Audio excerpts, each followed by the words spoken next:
Lord, alam kong gagaan na ang aking sitwasyon ngayon. Panginoon, maraming salamat sa bagong pagkakataon na ibinigay niyo sa akin ngayong bagong araw. Alam kong ang mga bagong blessings na naman ang aking matatanggap mula sa inyo, Lord. Alam kong may pagpapala na naman ang araw na ito.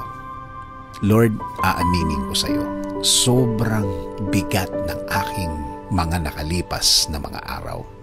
Sobrang problemado, sobrang nakakalungkot ang aking sitwasyon dahil na rin sa mga kinakaharap kong mga dalahin sa mga panahong ito.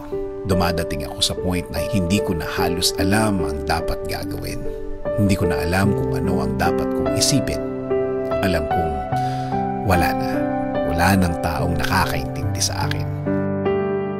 Alam ko din, Lord, na naapektuhan na lahat ng parts ng buhay ko. Kahit ang trabaho ko, Panginoon. At ang grabing apektado ay ang aking pamilya. Pamilya na sumusuporta sa akin, nagmamahal sa akin, nagbibigay ng lahat ng pagmamahal sa akin. Nasusungitan ko na, Lord, dahil nga sa problemang nasa akin ngayon. Patawad, Lord, dahil sa mga ganitong pagkakataon, nakakalimot ako sa iyo. Hindi ko naaalala ang mga tulong mo dati sa akin, kung paano mo nilagyan ng solusyon ang aking mga problema, kung paano mo nabaligtad ang mga nararamdaman ko dati. Pero ngayon, Lord, iibahin ko na.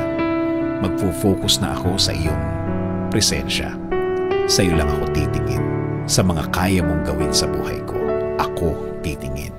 Sa blessings mo, sa provision mo. Natulungan mo na ako dati, alam kong tutulungan mo ako ulit, Lord. Alam kong bibigyan mo na naman ako ng solusyon sa aking mga problema. Bibigyan mo na naman ako ng mga nakangiting mga araw, Panginoon. At alam kong ang mga susunod na mga days ay magiging magaan na.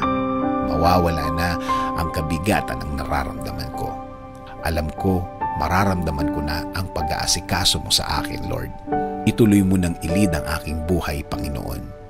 Bigyan mo ako ng guidance. Bigyan mo ako ng direksyon sa aking mga gagawin. Ipatupad mo na ang iyong magandang plano sa akin, Lord.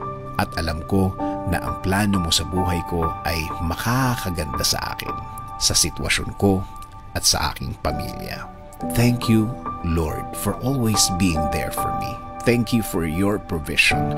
Thank you for your blessings every day.